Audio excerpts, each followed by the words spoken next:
வணக்கம் and welcome to the show interesting info. November 27 memorial day for medical students சொல்லிட்டு கியூபாவில் ஒரு டே அனுசரிக்கிறாங்க. இது 1871 நடந்த ஒரு சம்பவம் தாங்க. அப்போது ஸ்பெயினுடைய காலனியாக அவங்களுடைய ஆதிக்கத்துக்கு கீழே தான் இந்த கியூபான்ற பகுதி இருந்துச்சு. அவங்களுடைய ஆதிக்கம்னா அவங்க வச்சது தானே சட்டம், அந்த மாதிரியான ஒரு காலகட்டம் அது. அப்போ என்னென்னா அந்த ஸ்டூடெண்ட்ஸ் எல்லாருமே தன்னோட டீச்சர்ஸ்க்காக வெயிட் பண்ணியிருக்காங்க, மெடிக்கல் ஸ்டூடெண்ட்ஸ். அப்போ அவங்க வரது கொஞ்சம் லேட்டாக, மாணவர்கள்னாலே ஒரு இடத்துல இருக்க மாட்டாங்களே, சும்மா அங்கே சுற்றி பார்க்குறது போயிட்டு வரது அப்படின்னு சொல்லிட்டு சின்னதாக விளையாட்டுத்தனமாக இருப்பாங்க. அப்படி இருக்கிற பட்சத்தில் அங்கே பக்கத்தில் இருக்க ஒரு கல்லறையில் இருக்கக்கூடிய அழகான பூக்களை பார்த்துட்டு அதை பறிக்கலாம் சில பேர் முற்படுறாங்க. அப்படி போனவர் அங்கே இருக்கக்கூடிய கல்லறையில் கோன்சாலோ அப்படின்ற ஒரு கல்லறை இருக்கிறது தெரியாமல் அது பக்கத்தில் இருக்கக்கூடிய பூக்களை பறிச்சுட்டு இருந்துருங்க. இதை வெளியிலேருந்து பார்த்த ஸ்பெயின் நாட்டை சேர்ந்தவங்க என்ன பண்ணிட்டாங்க, அங்கே இருக்கக்கூடிய கோன்சாலோ அப்படின்ற நம்மளுடைய பத்திரிகையாளர் சிறந்த ஒருத்தர் அவருடைய கல்லறையை சேதப்படுத்திக்கிட்டு இருக்கிறாங்கன்ற மாதிரி இன்ஃபர்மேஷனை பரப்பிட்டாங்க. உடனே அவங்க என்ன பண்ணிட்டாங்க, இவர் நம்ம நாட்டினுடைய முக்கியமான ஒருத்தர், நம்ம நாட்டை அசிங்கப்படுத்துறதுக்காக அவங்க இதை பண்ணியிருக்கிறாங்க அப்படின்னு சொல்லிட்டு 8 பேரை கைது பண்ணி கொண்டு போய் மரண தண்டனை விதிச்சிட்டாங்க. இதுக்கு மட்டும் இல்லாமல் கூட இருக்கக்கூடிய இன்னும் 45 பேருக்கும் பல்வேறு விதமான தண்டனைகளும் கொடுக்கப்பட்டுச்சு. அதுக்கப்புறமா விசாரணைகள் நடத்தப்பட்டு அந்த விசாரணையில் முழுமையான உண்மையே கிடையாது அப்படின்னு சொல்லிட்டு நிறைய விஷயங்கள் வர ஆரம்பிச்சுது. ஆனால் அதுக்குள்ளே அவங்கள விட்டு இவங்க போயிட்டாங்க ஸ்பெயின். இப்படியே ஒரு மிகப்பெரிய ஒரு லெவலில் எந்தவித தப்பையும் பண்ணாமல் ஒரு பெரிய பாதிப்புன்றது இந்த மெடிக்கல் ஸ்டூடெண்ட்ஸ் 8 பேருக்கு கிடச்சதில்ல.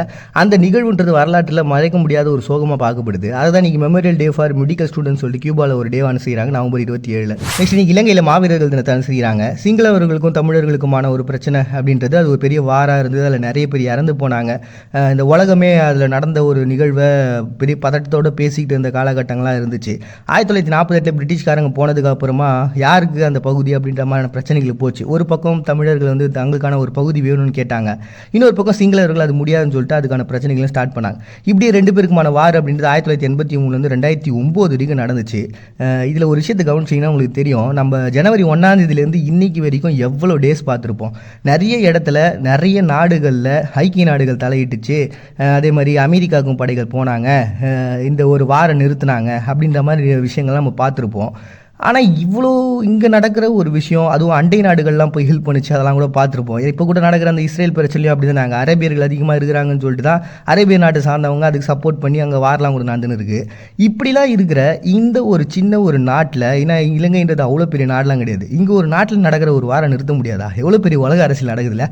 சரி, விஷயத்துக்கு வரும். இப்படி பிரச்சனைகள் போக இந்த வாரெலாம் நடந்ததில் நிறைய பேர் இறந்து போனாங்க. முதல் முறையாக அந்த வாரில் தன்னுடைய உயிரை விட்ட முக்கியமான ஒரு பர்சனாக லெப்டினன்ட் சங்கர் அப்படின்றவங்க பார்க்க போகிறாங்க.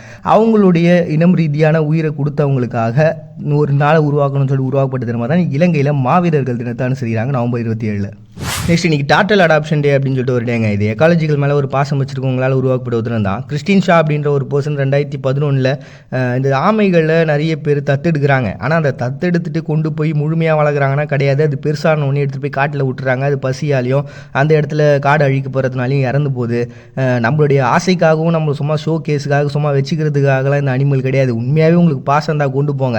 சில பேர்லாம் பார்த்திங்கன்னா இந்த ஒரு ஷோ கேஸ் ஃபுல்லாக வீட்டினுடைய ஒரு அலமாரி ஃபுல்லாக புக்குங்களை அடிக்க வச்சுருப்பாங்க. வருஷத்தில் ஒரு பக்கம் தான் படிப்பான் அந்த ஆள். ஸோ இப்படிலாம் இருக்கிற மாதிரி இந்த ஒரு அனிமல்ஸை வளர்க்குறது, பெட் லவர்ஸ் அப்படின்னு சும்மா போடணுன்றதுக்காகவே வாங்கிலாம் வளர்க்காதீங்க. உண்மையாகவே ஒரு பாசம் இருக்குது, ஒரு அனிமலை நீங்கள் பாதுகாக்கணும்னு நினச்சிங்கன்னா அதை குட்டியாக தான் வாங்கி வளரணும்னு அவசியம் இல்லை. உண்மையாகவே அது ரொம்ப கஷ்டப்பட்டுக்கிட்டு இருக்கு, யாருமே இல்லை அதுக்கு அப்படின்னு உங்களுக்கு தோணுச்சுன்னா அதை கொண்டு போய் வளங்க அப்படின்னு சொல்லக்கூடிய ஒரு நாள் தான். இதில் இந்த ஆமைகளை பொறுத்த வரைக்கும் ரஷ்யா 1968 ஃபஸ்ட்டு விண்வெளி காமிச்ச 2 ஆமைகள் வந்து குறிப்பிடத்தக்க ஒன்று. அதே மாதிரி நம்மளுடைய புராணங்கள்லையும் இதிகாசங்கள்லையும் பார்த்தீங்கன்னா பல நாடுகளில் பல இடங்கள் இது இருந்திருக்கு. அதுவும் விஷ்ணுடைய அவதாரமாக இது பார்க்கப்படுது. அண்டு மெசபட்டோமியாவில் பார்த்தீங்கன்னா என்கி அப்படிங்கிற ஒரு தெய்வத்தினுடைய சின்னமாக இது பார்க்கப்படுது. டோட்டலாக நீங்கள் உலகம் முழுக்க பார்த்தீங்கன்னா இது ஒரு ஞானத்தினுடைய அடையாளமாகவே வச்சுருப்பாங்க இந்த இதிகாச புராணங்கள் இது எல்லாத்துலேயுமே. அப்படி நம்மளுடைய வாழ்வியலில் மனுஷன் அப்படின்ற ஒரு அனிமல் பிறக்கிறதுக்கு முன்னாடியே பிறந்த ஒரு அனிமல் தான் ஆமை. அதை நீங்கள் பாதுகாக்கணும்னு நினச்சிங்கன்னா அடாப்ஷன் பண்ணுறதுக்கான ஒரு நல்ல டேட் இது அப்படின்னு சொல்லிட்டு டாட்டல் அடாப்ஷன் டே அப்படின்னு சொல்லிட்டு ஒரு டேவை அனுசரிக்கிறாங்க நவம்பர் 27. நெக்ஸ்ட் இன்றைக்கி நேஷனல் ஹெல்த் டேன்னு சொல்லிட்டு தாய்லாந்தில் ஒரு டே அனுசரிக்கிறாங்க. இது 19ஆம் நூற்றாண்டு வரைக்குமே பார்த்தீங்கன்னா தாய்லாந்தில் ஒரு நிரந்தரமான ஒரு மருத்துவமனைன்றது இல்லாமல் தான் இருந்திருக்கு. அப்பப்போ தொற்று நோய்கள் ஏற்படும், அதுக்குன்னு ஒரு குழுக்கள் அமைப்பாங்க, மறுபடியும் அது போன உடனே மறுபடியும் அதை கலைச்சிடுவாங்க. இப்படியே போயிட்டுருக்க இந்த கால்ரா வந்த சமயம் அப்போ சூலாலங்கோனுடைய மகனாக இருந்தவங்க 18 மாத குழந்தை தான், அவர் இறந்து போகிறத பார்த்து ரொம்பவுமே வேதனை அடைகிறாரு. 1888 ஃபஸ்ட் டைமாக ஒரு சுகாதார அமைப்பு அப்படின்றத ஓப்பன் பண்ணுறாங்க. அதுக்கப்புறம் 1966 அதை அப்படியே ரீகன்ஸ்ட்ரக்ஷன் பண்ணாங்க. இன்றைக்கி வரைக்கும் பார்த்தீங்கன்னா கிட்டத்தட்ட 4 லட்சம் சுகாதார பணியாளர்கள் இப்போதைக்கு வேலை செஞ்சுக்கிட்டு இருக்காங்க. இவங்க எல்லாரையும் கொண்டாடணும் அப்படின்ற ஒரு விதமாகவும் முறையாக அது உருவாக்கப்பட்ட அந்த நாளை சூஸ் பண்ணி நேஷனல் ஹெல்த் டே அப்படின்னு சொல்லி தாய்லாந்தில் அனுசரிக்கிறாங்க நவம்பர் 27. அடுத்த நீங்கள் டீச்சர்ஸ் டேவை ஸ்பெயின் செலிப்ரேட் பண்ணுறாங்க. இது ஜோசப் கிளாசன் அப்படின்ற ஒரு பர்சன் 1577 15ஆம் நூற்றாண்டுலேயே அவருக்கு அந்த எஜுகேஷன்றது எந்த அளவுக்கு இம்பார்ட்டன்ட் அப்படின்னு சொல்லிட்டு மக்கள்கிட்ட புரிய வச்சு முறையாக அந்த எஜுகேஷனுக்கான கல்விக்கூடங்கள் இதெல்லாம் உருவாக்கின ஒரு பர்சனு.